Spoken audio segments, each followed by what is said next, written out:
Hello, and welcome back to my channel. This is Country Conversations with Diva D. I said I was going to bring it to you, and I'm bringing it to you for the new year and the new me. Are you ready? Are you ready? How you doing? In honor of Mother Winnie, this is going to be my first episode recap of Carl Weber's The Black Hounds. Well, the episode opens up and it's an event. And everybody is dressed to the nines and they're pulling up in their hot rides and whatnot. And then the ultimate happens. You remember I told you in my introduction uh, of this show that there was going to be a war between Martin and Bobby the Beast. And that's going to be who none other than Ron Rico playing the middleweight champion of the world. He is now dating Black China's character, Angela. Well, her name is Angela in real life, but again, why does her name keep escaping me on the show? But we'll get to her name again, I guess. But anyway, Martin is super jealous because she pulls up with him and she's like, people are staring at me. He said, baby, people are staring at me, baby. When I tell you that Ron Rico, Bobby the Beast, is playing the role of a boxer with that arrogance to the T. I don't know if he trying to do a little mixture of Muhammad Ali and Floyd Mayweather, but it is working.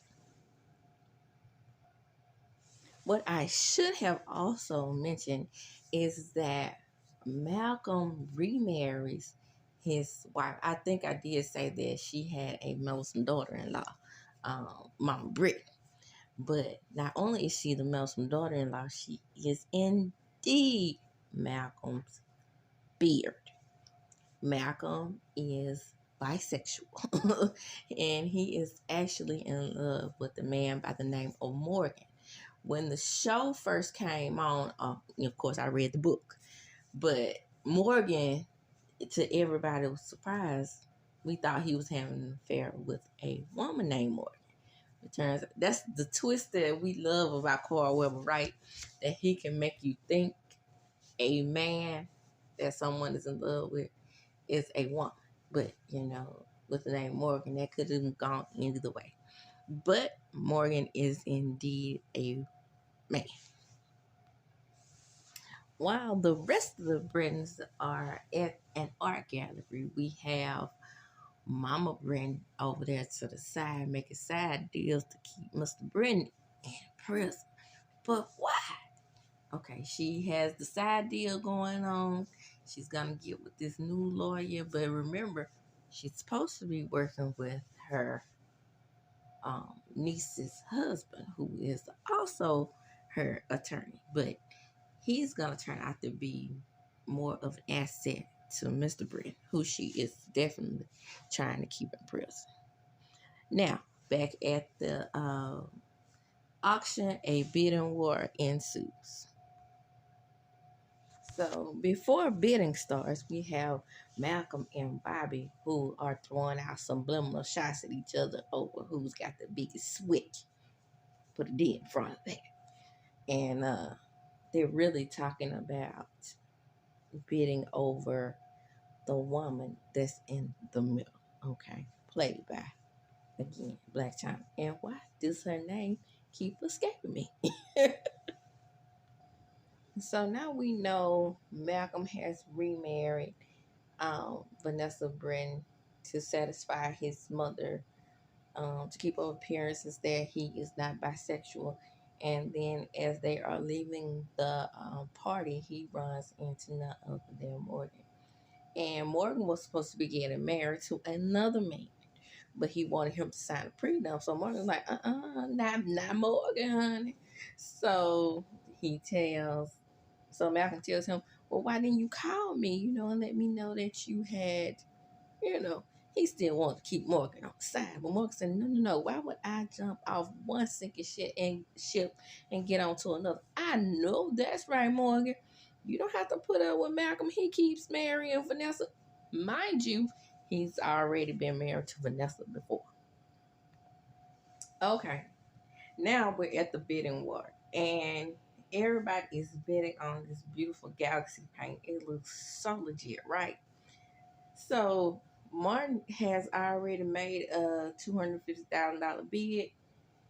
Once um, Morgan's new lover started bidding on the paint, Malcolm gets in it, and then he goes over budget, and they have to tell Mama Brent that he bid $500,000 on one painting when their budget was actually $100,000.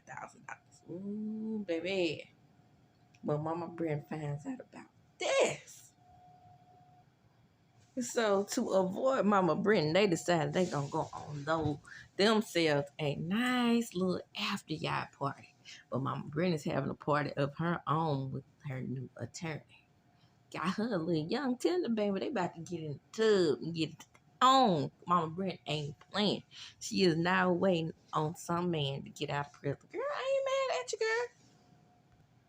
Now, Leslie is a beautiful woman who has played on the show Double Cross. And I love to see these black actors and actresses working on all black, and they make the transition between all black and BET and BET Plus. And she is a psycho on Double Cross though.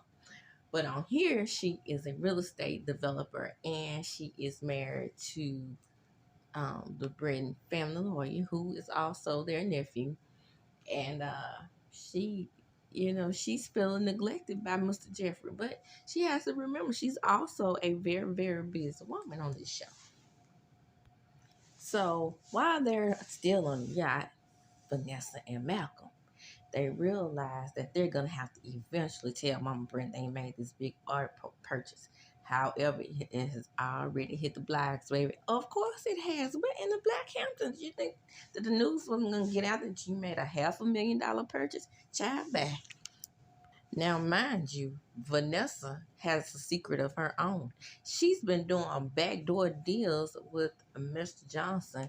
Remember, these two families can't stand each other. She's been doing backdoor business deals with him since season one. And right in the middle of that business deal is Mr. Alexander Cora. And where do we know Mr. Alexander Cora from? We know Mr. Alexander Cora from the family business. And okay, so he don't want none of the Duncans anymore. So he's moved right over here to doing business between the Johnsons and the Brittons. And that's gonna be super interesting. Now, what I also love about this show is the contrast between the elder Brittons and the elder Johnsons. The younger Johnsons and the younger Brittons actually get along, and they are the fresh vibe that you need from a show like this. Okay, you need to sprinkle in that youth scene, and remember now in previous season Malcolm and Vanessa's son has taken um, the chief's son's girlfriend. So they are now together. And I follow her on Twitter. Now, they also have scenes where you have the Mrs. What was her name? Miss Pearl, the one who sit in the window.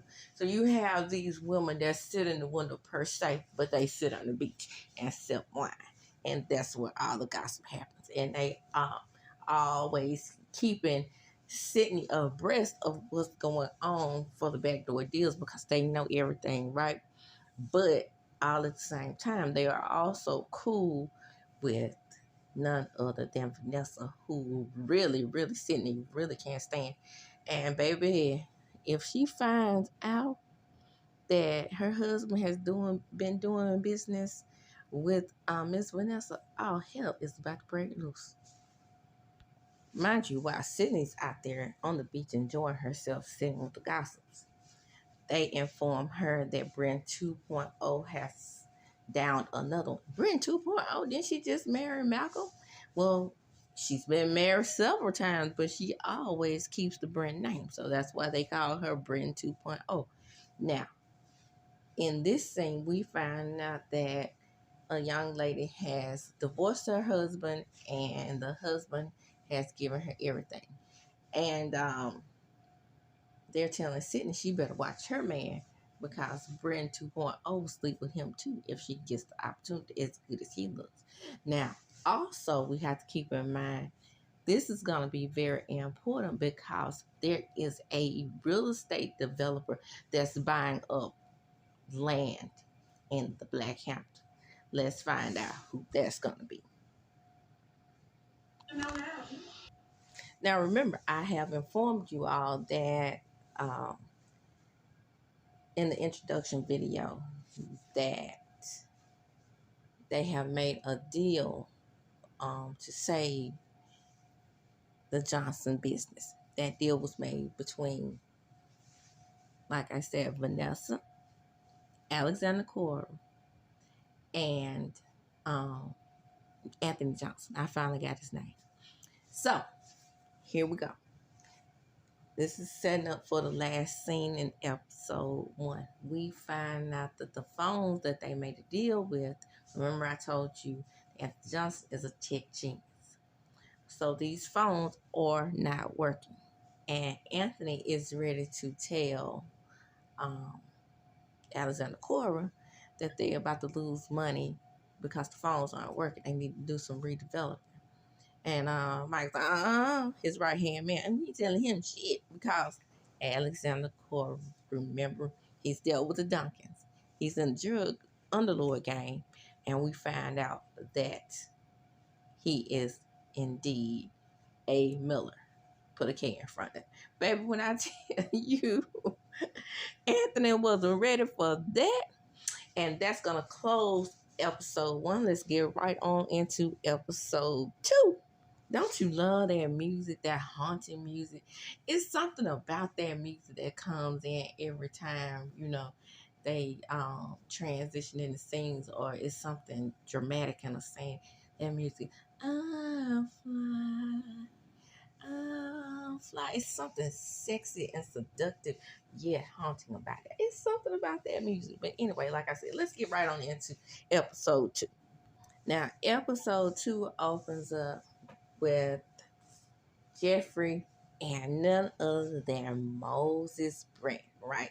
So Jeffrey is trying to get Moses out of jail, but remember, Mama Brent has made a side backdoor deal with her lover boy attorney. And now he has found out that Jeffrey couldn't quite seal the deal and get him out of prison. And he's trying to figure out what the hell is going on. Is Mama Brent trying to keep me in prison? Sure she is. Sure she is. You better go, Mama Brent. I don't like her for that, but I love you for the underdog. So on this show, I am totally, totally Team Johnson's because Mama Brent is a snake. So episode 2 opens up and we find out that the phones aren't working. So Anthony is very upset. He's out on the beach just destroying the phones. And mind you, in this episode, this is what we find out that Chief Lane's son is about to get wrapped up with Bobby the Beast. Now, Miss Mama Brent, she's in her afterglow after she's been sleeping with her boy toy attorney, and they're both looking at Mr. Anthony out there on the beach, destroying his own property, which is the phone. So while Anthony is out there on the beach, he gets a phone call. And who is it from? None other than Vanessa. And Sydney catches the call, her and her sister, and they are ready to be Kardashian. Well, I had to throw that little pun in there, Kardashian, with the whole situation with Blac Chyna and Kim and them. So she's ready to be sister on the attack against Vanessa. They're ready to go. Well, mostly Sid's sister is ready, played by Black China, is ready to go with some booty.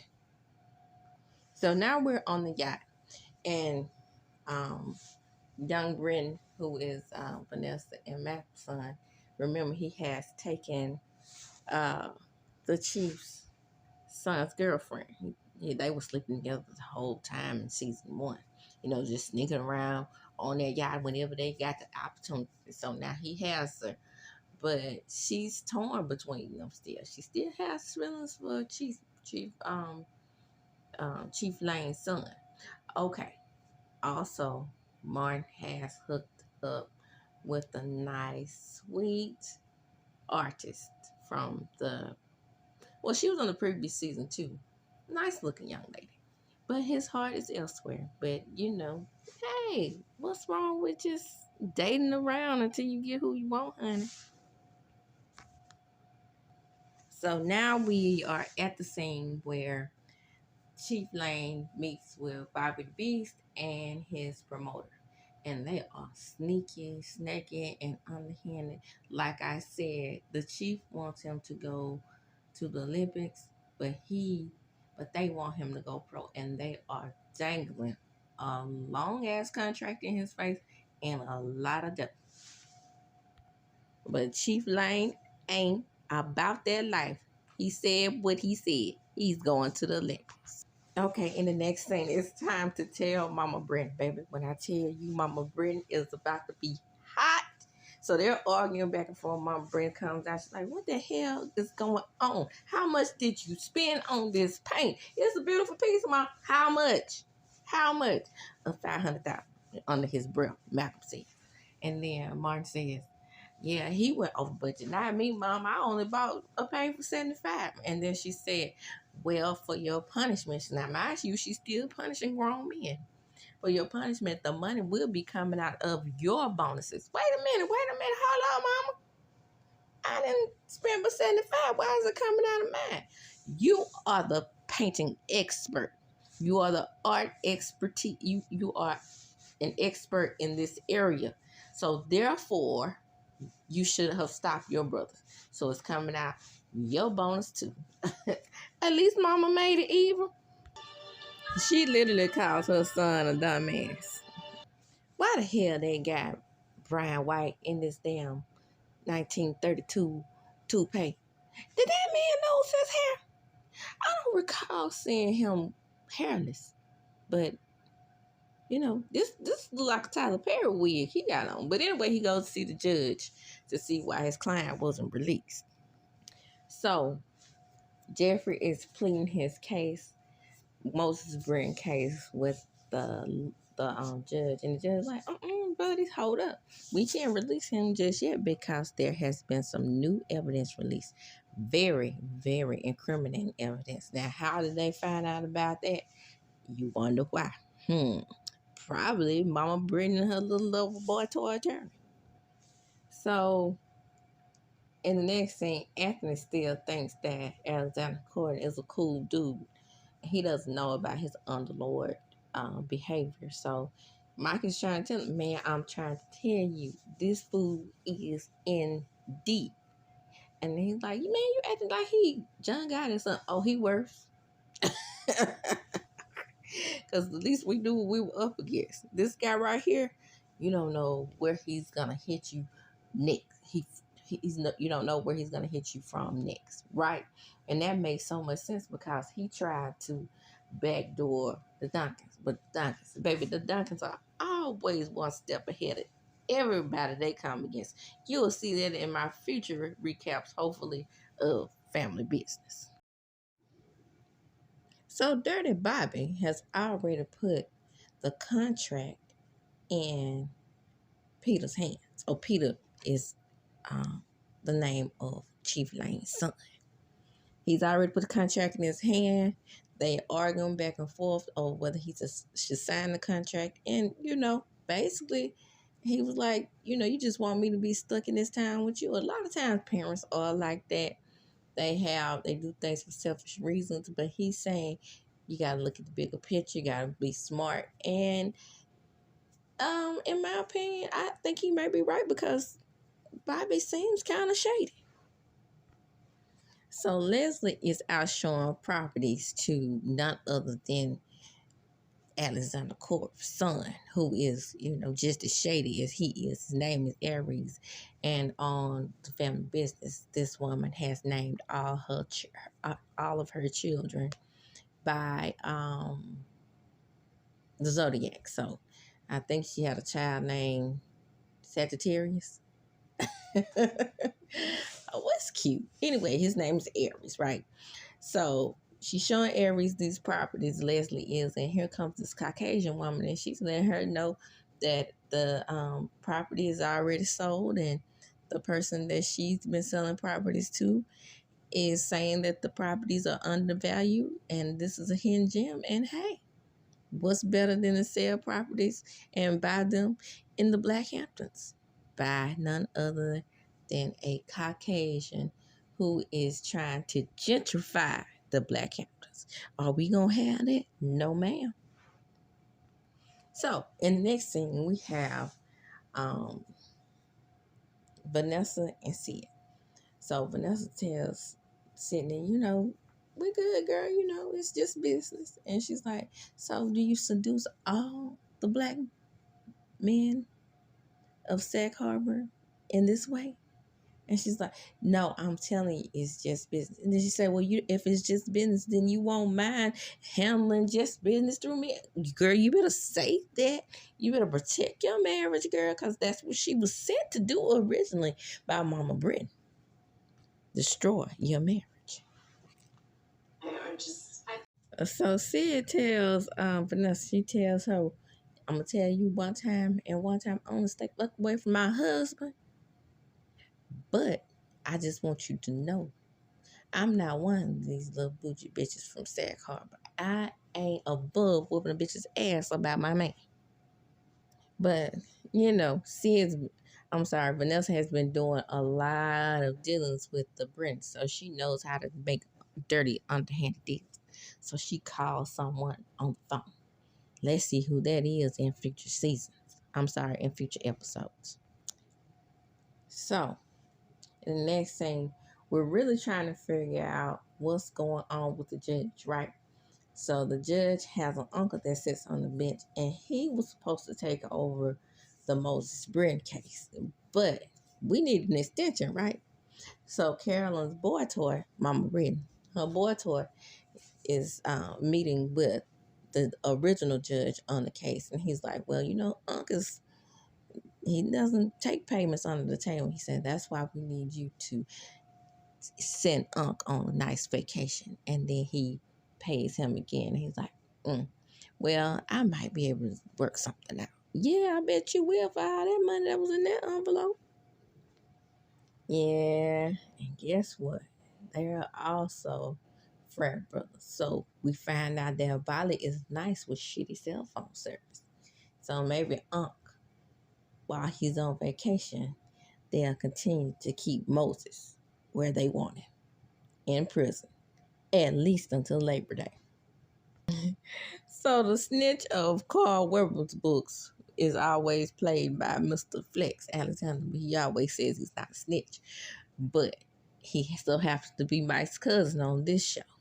But he's the chop snitch on the family business, because remember, the family business front is luxury cars.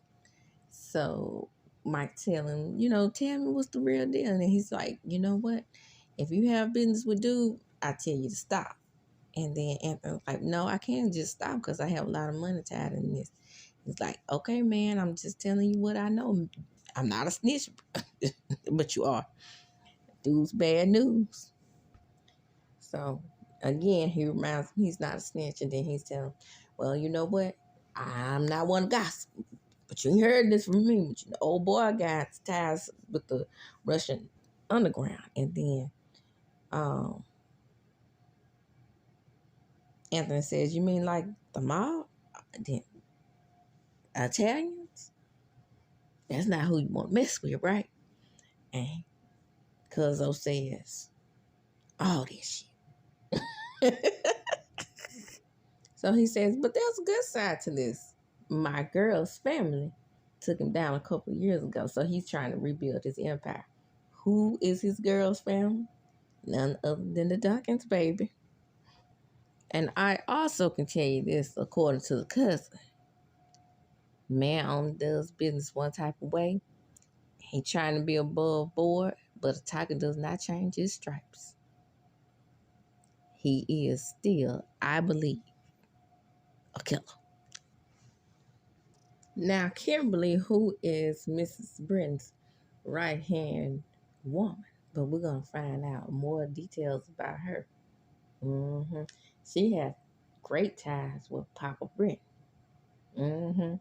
And she's flirting with that man, honey. She wants that man. She wants Mama Britton's little boy to a lawyer, but he's there to conduct business because, they have those shady backdoor deals going to keep Papa Britton in prison. Yes. So, like I said, Kimberly has some good little ties to Papa Britton. So, what she does while they're handling their backdoor deal is put her little cell phone in the bookshelf right as she's dismissed. So, he finally gets to meet Mama Brandon. Mama Brandon is letting him know, don't you be popping up over here, little boy. She said, this is business. Hold up. This is business. I am trying to let you know that Jeffrey is still working on getting Papa Brandon out of prison. And then she's like, well, what you going to do about that? And he's like, well, I'm working on it, but I can guarantee you it won't be long before he's out. Well, let's just hope he's not out before I get these investors on my side. I might can maybe something happen with that, he says. But just remember, Kimberly has a little bird up her sleeve, right? But she's also the right-hand woman of Mama Brent. Keep that in mind. That's very important. So, now it's time to wrap things up in episode 2. Jeffrey meets with Papa Brim one more time. He lets him know that Carolyn is doing anything to keep him in prison. And Papa Brim says, you know why that is, right? Because she's gotten a taste of the good life and the power, and she's controlling this company. But remember, I got my ace card. And then the security guard comes in. He says, man, you can't be barging up in here. He said, let him do his job. Give him some money. $500 to do. Yeah. And who walks in? Nobody other than his new daughter, the ace card, Jennifer, Mrs. Brett, right-hand woman. Okay, like I said, this show is awesome. This has been Country Conversations with Diva D. Come on in, like, comment, and subscribe. And with that, as I do, when I close, I'm going to chunk them up. Deuces.